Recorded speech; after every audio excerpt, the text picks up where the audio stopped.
बिचुकले या ठिकाणी प्राध्यापक संभाजीराव कदम महाविद्यालय या कॉलेजचा NSS कॅम्प या अंतर्गत इथं या ठिकाणी श्रमसंस्कार शिबिर चाललंय।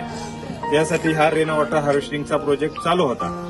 त्यासाठी खणताना आता ब्रेकरची आवश्यकता आहे म्हणून दादांना बोलवलं होतं, हे किनीवरनं आलेत। पण सहज त्यांनी त्यांचे कपडे काढत असताना आणि त्यांच्या पिशवीत मला त्यांचा मोबाईल दिसला। मोबाईल बघू दादा, एक मिनिट दाखवा। बंडीत ठेवलेला आहे त्यांनी।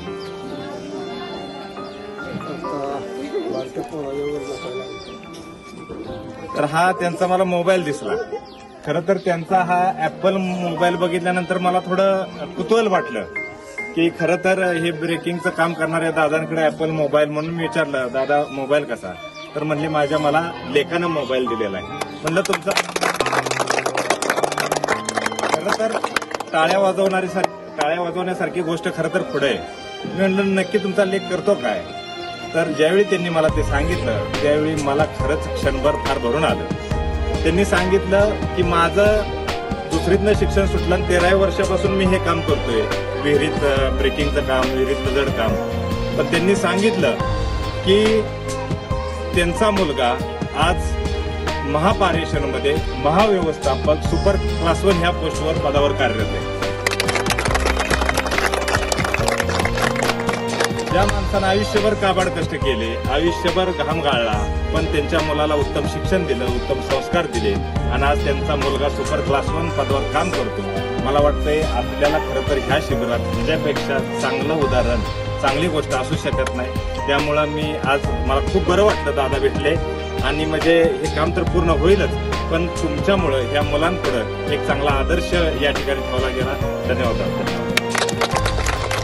मी प्राध्यापक कमलसिंग क्षत्रिय या राष्ट्रीय सेवा योजनेच्या कार्यक्रम अधिकारी म्हणून मी काम पाहत आहे आणि आजच्या या रेन वॉटर आणि बोरवेल रिचार्ज या कार्यक्रमामध्ये जो काय आमचा इथं बोरवेलचं कार्य चालू आहे, या कार्यासाठी आम्हाला प्रोत्साहन देणारे आमचे महाविद्यालय विकास समितीचे अध्यक्ष इंजिनियर अरविंद कदम साहेब यांनी खरं तर ही प्रेरणा आम्हाला दिली आणि त्यांच्या प्रेरणेतून हा बोरवेल रिचार्ज आणि रेन वॉटर हार्वेस्टिंग हा जो कार्यक्रम आहे तो आम्ही गेली 5-6 गावामध्ये करीत आहोत आणि त्यानंतर बिचुकले गावाच्या कॅम्पमध्ये हा प्रोग्राम आम्ही राबवत आहोत। आणि हे करत असताना आमच्या विद्यार्थ्यांनी हे जवळपास 2 फूट हा खड्डा खोल खणला।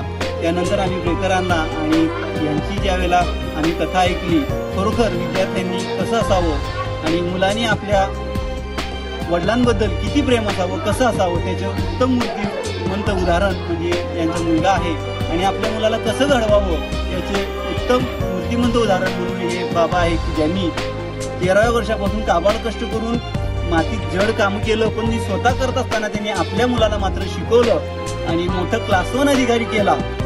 स्वतः कष्ट करून मुलाला शिकवलं आणि आज देखील ते कष्ट करतायत। आज त्यांचा मुलगा क्लास 1 अधिकारी झाला आहे।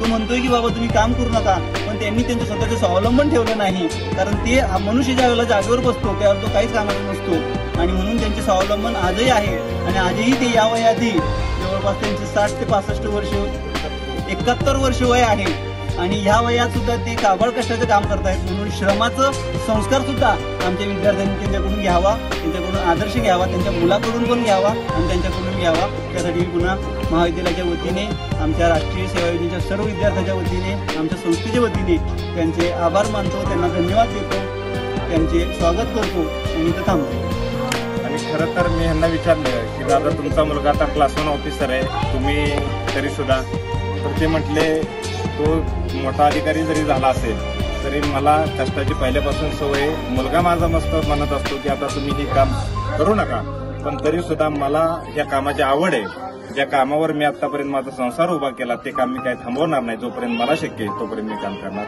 खरं तर धन्य हे पालक आणि धन्य त्यांचा पालक. धन्यवाद.